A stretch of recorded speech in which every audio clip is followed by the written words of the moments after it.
Hey guys, welcome to my channel. दोस्त की प्यारी यारी में जहाँ पे मैं पोस्ट करता हूँ लॉन्ग स्टोरी, लॉन्ग वीडियो और आपकी मनपसंद कहानियाँ। चलो कहानी की शुरुआत करते हैं। अध्याय 711 अराजक दानव सागर की स्थिति में सुधार। पूर्वी जुवान क्षेत्र और पश्चिमी जुवान क्षेत्र के बीच की सीमा पर यह पश्चिमी जुवान क्षेत्र की अग्रिम पंक्ति थी। 200 मील या उससे अधिक आगे चलकर कोई पश्चिमी जुवान क्षेत्र के इलाके में प्रवेश कर जाता था, जहां पहले से ही शैतानी जेल का मुख्यालय था। सीमा पर एक ऊंचे पहाड़ पर दो आकृतियां चुपचाप बैठी थीं। वे पहाड़ की चोटी पर बहुत छोटी दिख रही थीं, लेकिन उनकी आभा इतनी प्रभावशाली थी कि किसी के दिल में सम्मान और भय दोनों पैदा हो जाते थे। प्रतीक पूर्वज वंश को प्राचीन काल से ही इस दुनिया में अनगिनत लोगों का सम्मान प्राप्त था। ये केवल इसलिए नहीं था कि वे इस दुनिया के शिखर पर थे, बल्कि इसलिए भी क्योंकि उनमें दूसरों के लिए खुद को बलिदान करने की इच्छा थी।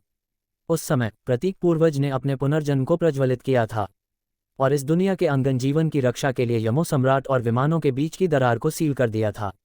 यही कार्य करके वे इस दुनिया को दुश्मन के हाथों में पड़ने से रोकने में सक्षम थे। उनके 8 शिष्यों ने भी इसी तरह इस दुनिया के लिए अपना सब कुछ दे दिया था।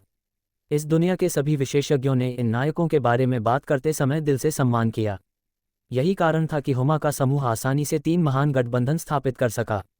ये पूरी तरह से उनकी ताकत के दबाव के कारण नहीं था, बल्कि इस दुनिया के लिए उनके द्वारा अतीत में किए गए कार्यों के कारण था। हुमा पहाड़ की चोटी पर चुपचाप बैठी थी। इस समय उसकी आंखें साधना के लिए बंद नहीं थीं। सफ़ेद दस्ताने पहने उसकी पतली उंगलियां जमीन पर पड़ी एक चट्टान पर बेतरतीब ढंग से वृत्त बना रही थीं। उसके इस विबल व्यवहार को फ्लेम मास्टर और बगल में खड़े अन्य लोगों ने देखा। ऐसी भावनाएं आमतौर पर उसमें बहुत कम देखी जाती थीं। फ्लेम मास्टर के समूह ने एक दूसरे को देखा और कड़वी मुस्कान के साथ सिर हिलाया। जब से उसने पाया कि विराज अपने साधना एकांत से बाहर निकल गया है, तब से वह इस तरह से व्यवहार कर रही थी। हालांकि ये कम से कम पहले की तुलना में बहुत बेहतर था। अराजक दानव सागर की स्थिति पहले ही स्थिर हो चुकी थी। ऐसा कहा जाता था कि शालिनी ने पहले ही अराजक दानव सागर गठबंधन सेना के आधे हिस्से का नेतृत्व दानव क्षेत्र की सहायता के लिए कर दिया है, जबकि विराज ने दूसरे आधे हिस्से को 4 जुवान क्षेत्रों में पहुंचाया है। फ्लेम मास्टर ने अचानक कहा। हुमा का हाथ अचानक उस नाम को सुनकर रुक गया। उसकी आंखों में जिज्ञासा और चिंता की चमक थी। क्या विराज ने कोई नया कदम उठाया है? हाँ, फ्लेम मास्टर ने जवाब दिया। हाल ही में विराज ने उन शक्तियों को एकत्रित करने की कोशिश की है जो हम सभी को एकजुट कर सकें। अराजक दानव सागर की स्थिति में सुधार लाने के लिए वह हर संभव प्रयास कर रहा है। हुमा ने एक गहरी सांस ली। उसे ज्ञात था कि विराज की कार्यक्षमता हमेशा से अद्भुत रही है। क्या हमें उसकी मदद करनी चाहिए? उसने प्रश्न किया। हमारा पहला कदम ही अराजक दानवों की शक्ति को कमजोर करना होगा। इसके लिए हमें रणनीति बनानी होगी, फ्लेम मास्टर ने कहा। उन सभी ने एक दूसरे की आंखों में देखा। ये स्पष्ट था कि किसी भी समय स्थिति बदल सकती थी। उनकी कोशिश के लिए दृढ़ संकल्पित होकर वे एक नए मार्ग की तलाश में निकल पड़े, जहां उन्हें अपने साहस और सामर्थ्य का परीक्षण करना होगा। इस लड़ाई में केवल एकता और समर्पण ही उन्हें विजय दिला सकता था। कि विराज के हाथ में दिव्य महल का निर्माण एक बेहद महत्वपूर्ण उपलब्धि थी। यह न केवल शक्ति की एक नई परिभाषा थी, बल्कि इसके पीछे एक महान सोच और रणनीति भी बसी हुई थी। आपने पहले ही दिव्य महल बना लिया है? डार्कनेस मास्टर ने हैरान होकर पूछा। उसके स्वर में एक सम्मान भरा मिश्रण था। ये तो अत्यधिक प्रभावशाली है। विराज ने हल्का सा सिर हिलाया। हाँ, लेकिन ये सिर्फ शुरुआत है। हमें अब इस शक्ति का सही तरीके से इस्तेमाल करना है, उसने कहा। उसकी आंखों में दृढ़ संकल्प था। सेना के गठन से पहले हमें ये सुनिश्चित करना होगा कि डेविल प्रिजन के इरादे स्पष्ट हों। मुझे उनके अगले कदम का पूर्वानुमान लगाना होगा। हुमा ने उसकी बात सुनकर अपनी चिंता को एक तरफ रखते हुए कहा, तो आप ये कह रहे हैं कि हमें उनके चालों की निगरानी करनी होगी? क्या आपकी योजना तैयार है? विराज ने मुस्कुराते हुए कहा, जी हाँ, मैं उन राक्षसों की गतिविधियों पर ध्यान रखूंगा। हमें अनावश्यक जोखिम लेने से बचना चाहिए। जब तक हम सुनिश्चित नहीं होते कि वे क्या करने वाले हैं, हमें अपने कदम सोच समझकर उठाने होंगे। इस समय थंडरबोल्ट मास्टर ने भी विचार साझा किया। हमारे पास सीमित समय है और हमारी रणनीतियों को फुर्ती से लागू करना होगा। अगर डेविल प्रिजन ने हमला किया तो हमें तैयार रहना होगा। इसके लिए हमें अपनी ताकत को संगठित करना होगा। एकजुट रहना ही हमारी सबसे बड़ी ताकत है, फ्लेम मास्टर ने कहा। चलिए, हम सब मिलकर एक ठोस योजना बनाते हैं। हम सबको अपनी शक्तियां संयोजित करनी होंगी। अंत में सभी ने एक दूसरे की ओर देखा और इस गंभीर स्थिति के बारे में संकल्प लिया। वे जानते थे कि जो भी आगे आएगा वह उनके लिए एक परीक्षा होगी। लेकिन उनके पास एक ऐसा नेता था, विराज, जिसने अपनी सामर्थ्य के साथ उन्हें आगे बढ़ने में प्रेरित किया था। हाथ में हाथ डालकर उन्होंने अपने प्रयासों को एकजुट किया और एक नई दिशा में कदम बढ़ाने का प्रण लिया। इस लड़ाई में उन्हें न केवल अपनी ताकत दिखानी थी बल्कि एकजुट होकर अमानवीय अंधकार के खिलाफ एक नई कहानी लिखनी थी, जिससे उसकी आंखों में झिलमिलाहट सी आई।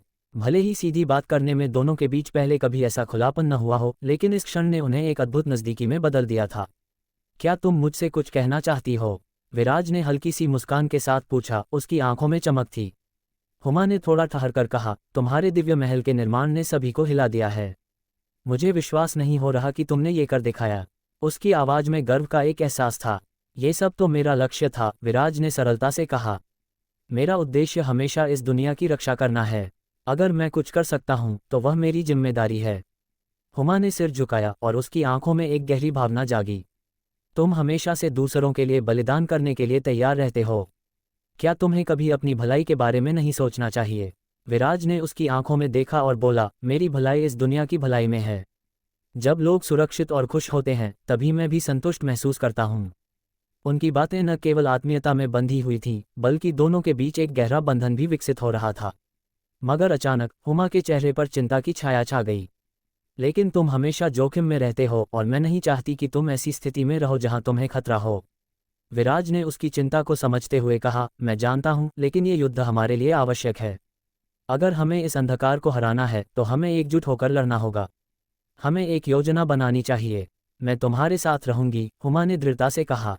हम मिलकर इस खतरे का सामना करेंगे। विराज ने उसकी बात सुनकर सिर हिलाया और कहा, यह बेहतर होगा। हम साथ में और भी मजबूत बनेंगे। अचानक दोनों के बीच एक अजीब सी खामोशी थी, जैसे समय थम गया हो।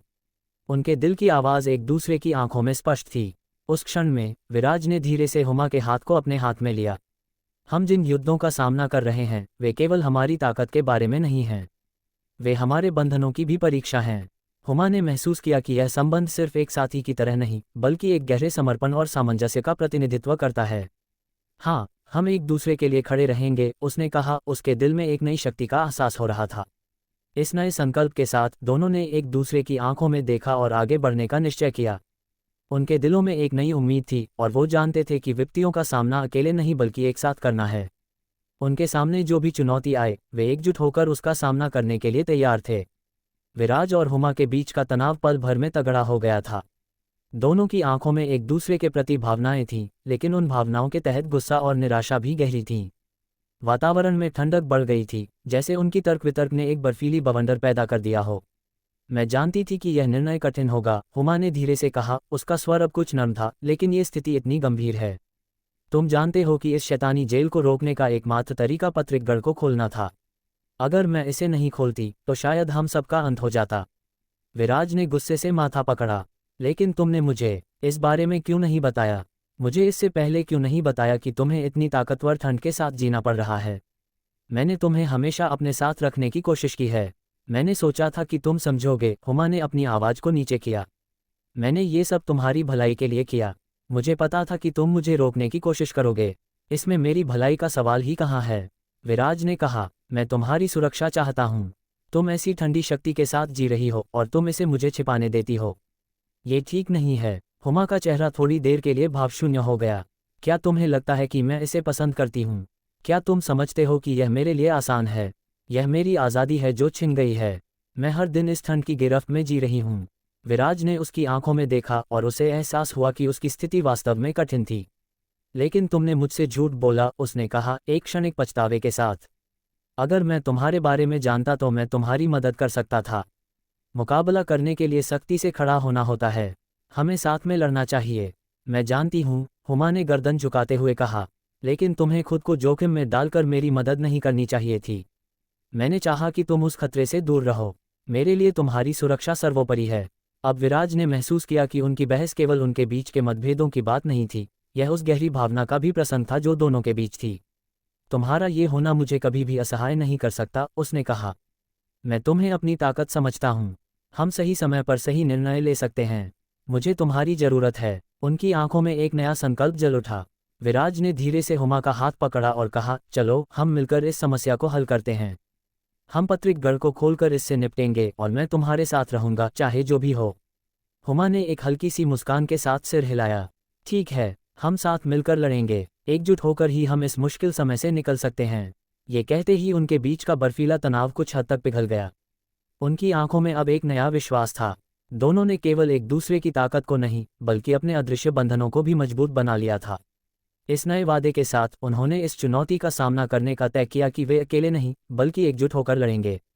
हुमा और विराज के बीच का क्षण एक भावनात्मक ज्वार में बदल गया था। दोनों के दिलों में छिपी हुई भावनाएं एक दूसरे के सामने आ गई थीं। विराज ने अपनी बाहों में हुमा को कसकर पकड़ा, जैसे वह उसे दुनिया की हर सिलवट से बचाना चाहता हो। मैं तुम्हारी रक्षा करूंगा, उसने दृढ़ता से कहा। उसकी आवाज में एक ऐसी ताकत थी जो प्रत्येक शब्द के साथ गूंज रही थी।